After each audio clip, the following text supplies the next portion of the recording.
காரைக்காலில் பச்சிளம் குழந்தை விற்பனை வழக்கில் 10 பேர் கைது செய்யப்பட்டிருக்கிறார்கள். முக்கிய செய்தியாக பார்த்து கொண்டிருக்கிறோம்.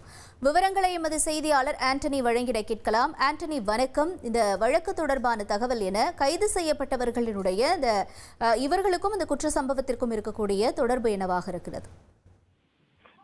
காரைக்கால் திருநாளாறில் உள்ள கருக்கங்குடி பகுதியைச் சேர்ந்து வசிப்பவர் லட்சுமி. 60 வயதானவர். தனது மகன் 10 ஆண்டுகளுக்கு முன்பு திருமணமாகியும் குழந்தை இல்லாததால் காரணத்தால் விரக்தியில் இருந்துள்ளார். லட்சுமியின் மகன் வெளிநாட்டில் வேலை பார்த்து வருகிறார். மகன் கொடுக்கும் பணத்தை வைத்துக் கொண்டு கடந்த 2 நாட்களுக்கு முன்பு பிறந்த 30 நாட்களிலான பெண் குழந்தையை 50,000 கொடுத்து வாங்கி வைத்துள்ளார்.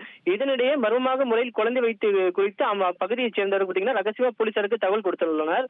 இதன்படி மாவட்ட SSP லட்சுமி சௌஜன்யா உத்தரவின் பேரில் திருநள்ளாறு காவல் ஆய்வாளர் செந்தில்குமார் தலைமையில் தனிப்படை போலீசார் அது வைத்தி ஒரு பிளாட் வாங்கணுமா இல்ல ஒரு பிளாட் வாங்கணுமான்னு ஒரே கன்ஃபியூஷன். ஒரு ரியல் எஸ்டேட் எக்ஸ்பர்ட் கிட்ட பேசு. எப்படி?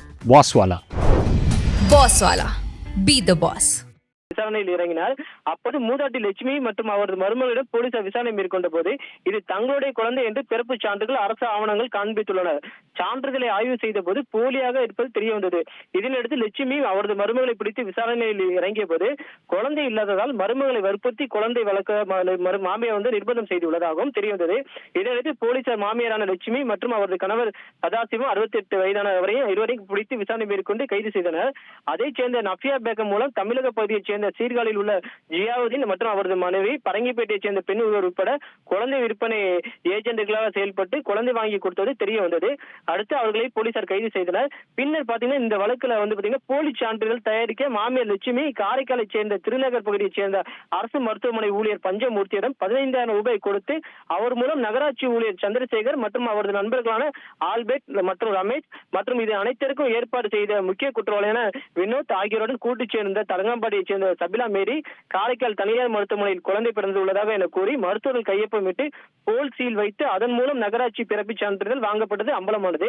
குழந்தை விற்பனை ஏஜென்ட்கள் மற்றும் அரசு மருத்துவமனை நகராட்சி ஊழியர்கள் உட்பட 10 பேரை திருநள்ளாறு போலீசார் அதிரடியாக கைது செய்தனர். இவர்களை கைது செய்து மாவட்ட நீதிமன்றத்தில் ஆஜர்படுத்தி சிறையில் அடைத்தனர். மேலும் இதேபோல் குழந்தைகள் விற்பனை காரைக்கால் மாவட்டத்தில் நடைபெற்று உள்ளதா என்றும் போலி சான்றிதழ் ஏதும் வழங்கப்பட்டுள்ளதா என்றும் போலீசார் தற்போது தீவிர விசாரணை மேற்கொண்டு வருகின்றனர். பிறந்து 30 நாளான குழந்தை விற்பனை செய்யப்படும் சம்பவம் காரைக்காலில் பெரும் பரபரப்பை ஏற்படுத்தி வருகிறது. மேலும் இந்த குழந்தை விற்பனை கும்பலை விரைவில் பிடித்த திருநள்ளாறு போலீசாரை மாவட்ட SSP வெகுவாக பாராட்டியுள்ளார்.